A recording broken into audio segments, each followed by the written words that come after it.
오늘 공산주의와 기독교라고 하는 제목으로 은혜의 말씀을 함께 나누고자 합니다. 본문 말씀을 봉독해 올리겠습니다. 구약성경 시편 53편 1절 말씀이 되겠습니다. 어리석은 자는 그 마음에 이르기를 하나님이 없다 하도다. 저희는 부패하며 가증한 악을 행하며 선을 행하는 자가 없도다.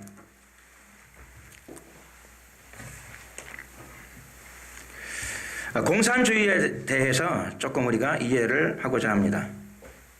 공산주의는 모든 사람이 잘 아는 바대로 하나의 이념입니다. 제가 사전을 한번 찾아봤습니다. 공산주의가 무엇인가 사전을 찾아봤더니 사전의 정의는 이렇게 되어 있습니다.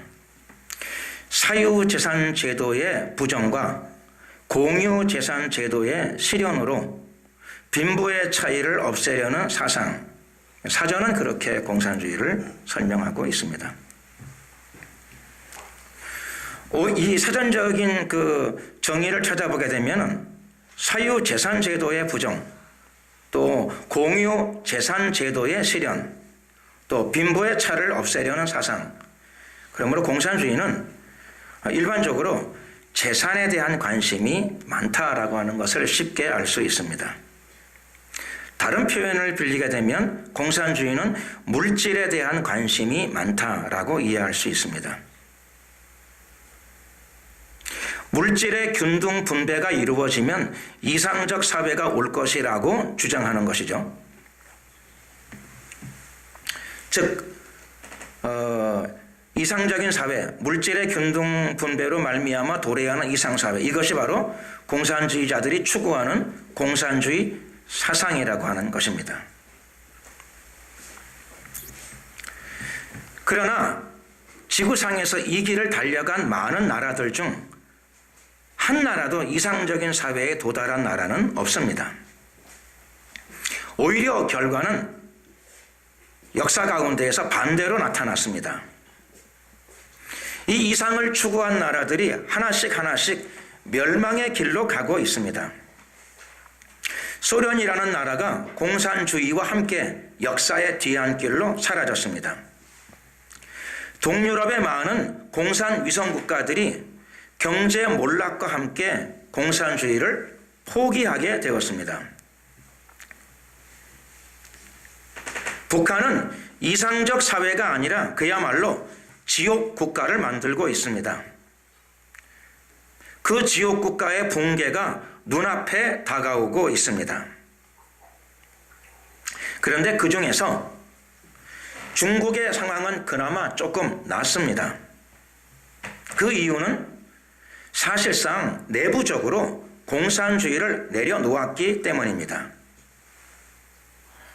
참 놀라운 일이긴 한데 제가 중국 선교를 다녀보니까는 중국이라는 나라는 원래 보니까 좀 합리적인 것을 추구하는 민족성을 가지고 있습니다. 이 민족성도 아마 이 길로 가게 된 아마 이런 변화의 길로 가게 된 동기 중에 하나가 아닐까 싶습니다. 이념적인 측면에서 보게 되면은 중화인민공화국은 사실 반동주의 국가로 가는 것과 마찬가지입니다. 그 반동 분자의 길을 공산주의 국가가 다수로 걸어간 겁니다.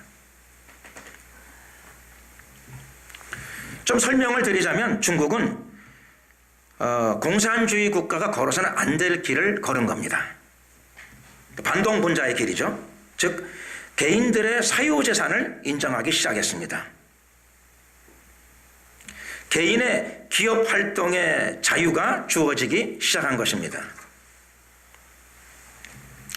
해외 자본의 유치, 또 영리 추구의 자유, 심지어는 해외여행의 자유까지 보장하는 추세로 나아갔습니다. 이건 완전 반동이죠. 완전 반동 분자입니다.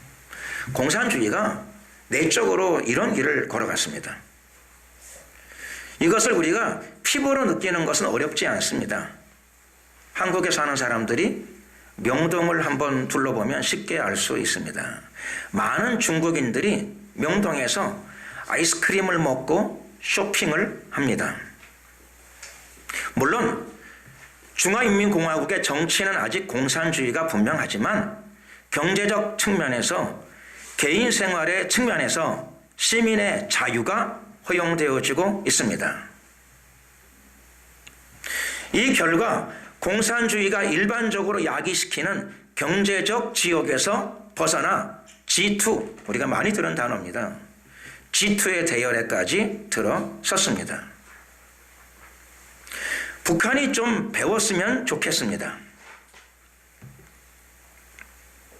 그리고 또 하나, 중화인민공화국이 개인적인 자유를 보장하기 시작하니까 북한과 같은 사태는 벌어지지 않습니다. 즉, 북한은 지금 탈북자 문제가 굉장히 심각합니다. 북한 안에서도 심각하고 남한 안에서도 탈북자 문제가 큰 문제가 되고 있습니다. 같은 공산국가인데 중국은 어떻습니까? 전혀 문제가 발생하지 않습니다. 약간씩만 자유를 보장해 주었더니 명당에서 아이스크림 먹고 자유 대한민국에 남는 중국 사람들이 없습니다. 아이스크림 먹고 쇼핑하고 다 돌아갑니다. 왜 그런가 하면 그 안에도 시민의 자유가 일정 부분 보장되는 길을 중국이 선택했기 때문입니다.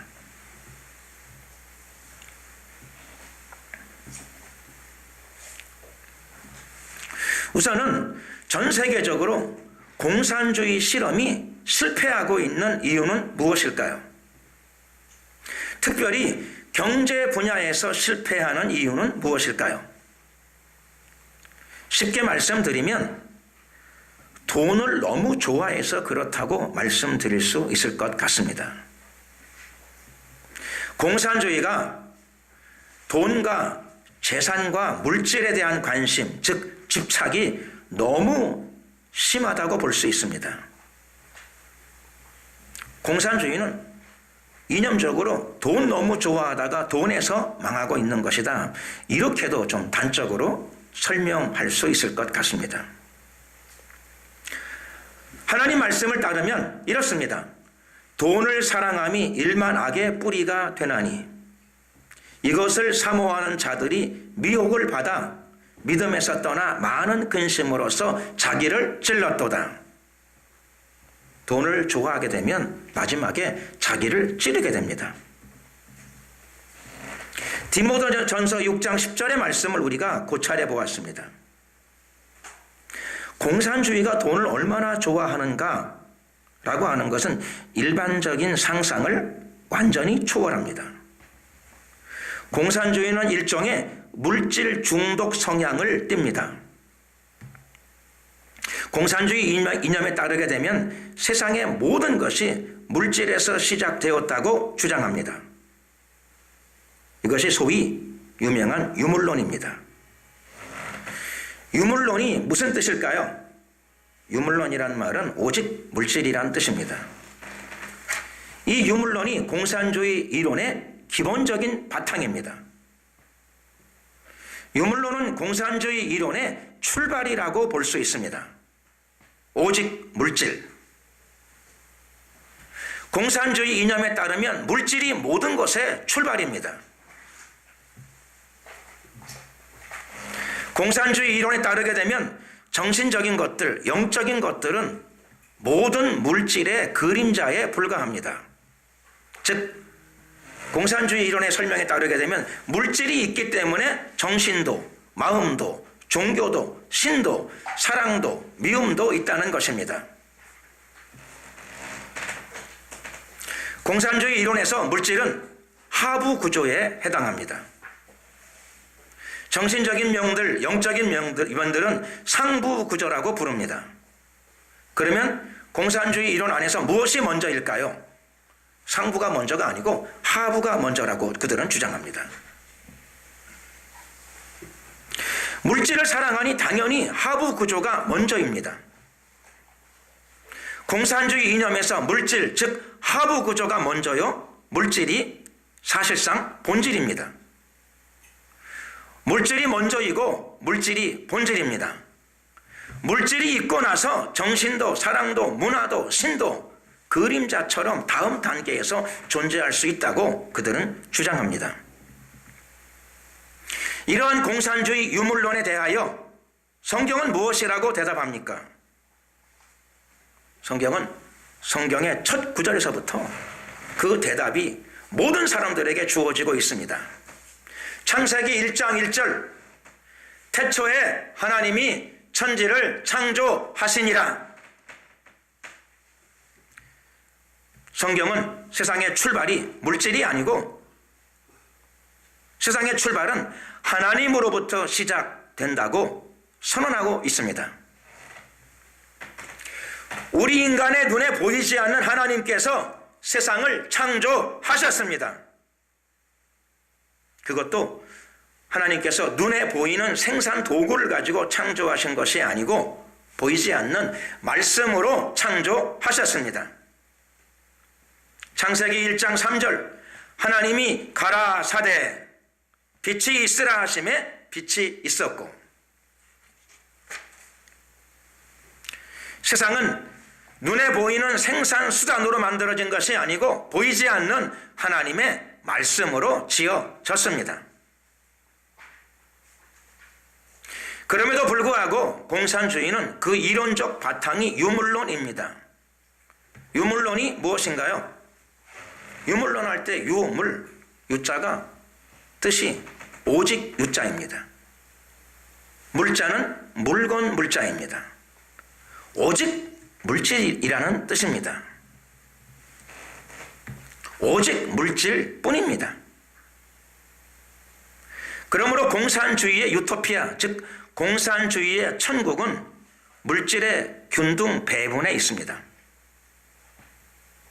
물질의 균등 배분으로 천국, 즉 유토피아가 도래한다고 그들은 믿습니다.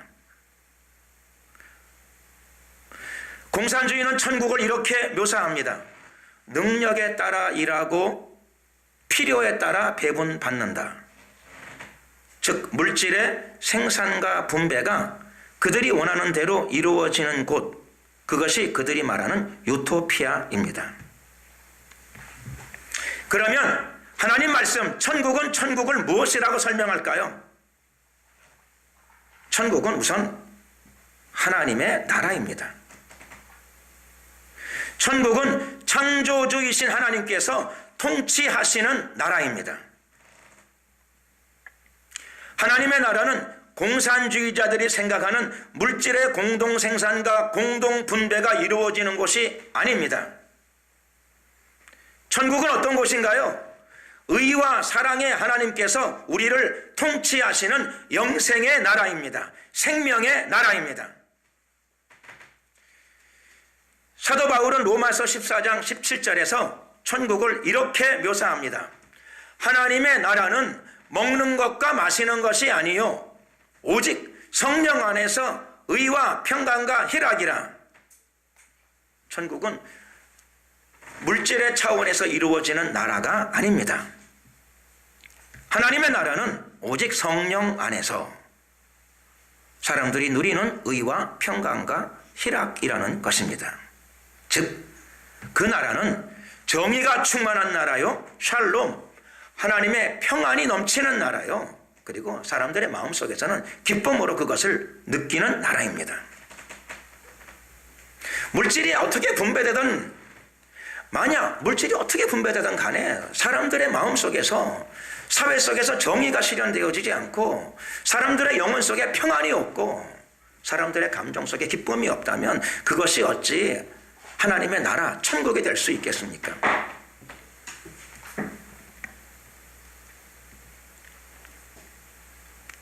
공산주의는 물질의 공동생산, 공동분배를 통한 유토피아를 꿈꾸다가 자멸의 길로 접어들었습니다.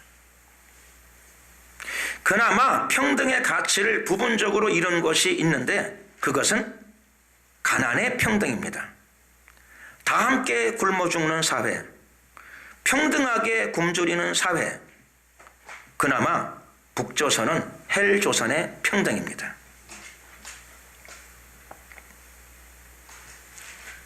그나마 일부 핵심 공산주의자들은 자기들이 그렇게 외쳤던 평등의 길로 자기는 가지 않습니다.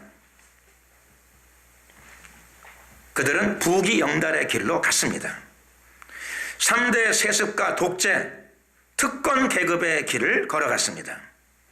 입으로는 평등이고 평등의 깃발을 들었지만 그들 개인들은 그 길을 원하지 않았습니다. 그들도 원하지 않았습니다.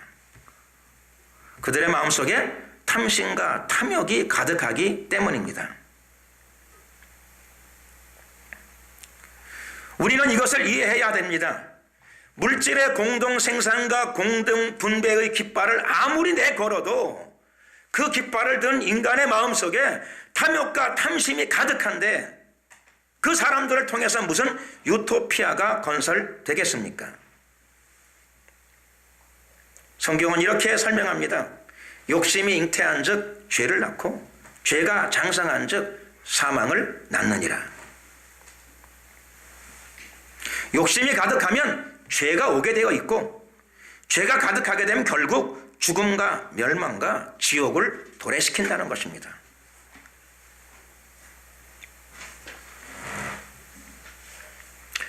공동생산, 공동분배를 실현하고 물질의 평등사회를 실현하고 하겠다고 깃발을 높이 들었지만 그 주체가 되는 인간 속에 욕심과 탐심과 죄악이 가득한데 이상사회가 도래할 리가 없습니다. 그 안에 욕심과 죄가 가득한 인간이 만드는 사회는 결국 죄와 욕심의 사회일 뿐입니다.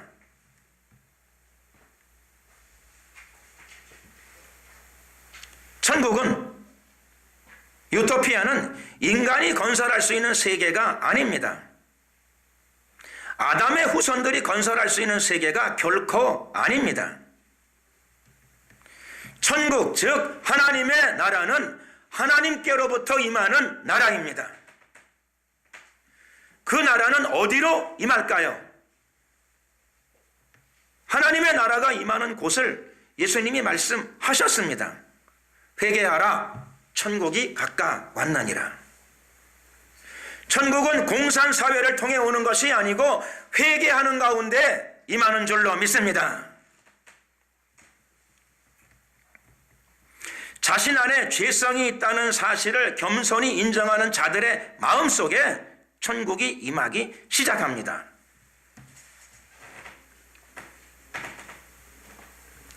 나의 죄와 욕심 때문에 하나님의 아들이 십자가에서 피 흘렸다는 사실을 받아들이는 자들에게 천국이 임하기 시작합니다. 그것이 바로 하나님의 나라입니다. 예수 그리스도의 이름으로 기도하고 그분을 따르는 자들에게 천국의 영, 즉 하나님의 영, 성령이 임하실 것입니다.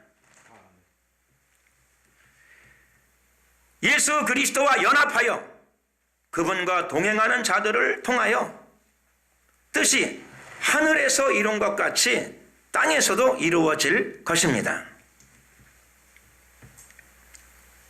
천국은 프롤레타리아의 폭력혁명을 통해서는 결코 이루어지지 않습니다. 천국은 회개하며 겸손히 하나님의 아들과 동행하는 자들을 통해 이 땅에서도 실현되어질 것입니다. 기도드리겠습니다.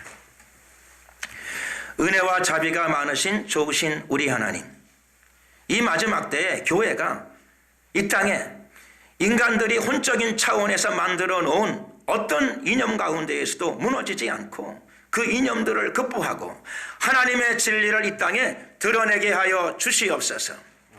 주님, 이 땅에 있는 모든 그리스도인들을 통하여 예수 그리스도의 진리의 복음의 빛이 발산되게 하여 주시옵소서. 특별히 한반도 안에 이념의 어두운 세력이 무릎을 꿇게 하시고 예수 그리스도의 진리의 복음, 천국의 복음이 한반도를 덮게 하여 주시옵소서. 이 한반도 안에 하나님의 나라가 이루어지게 하여 주시옵소서. 마지막 때에 그리스도인들을 들어 사용하여 주시옵소서. 할렐루야, 감사드리옵고 예수 그리스도의 이름으로 기도드렸습니다. 아멘.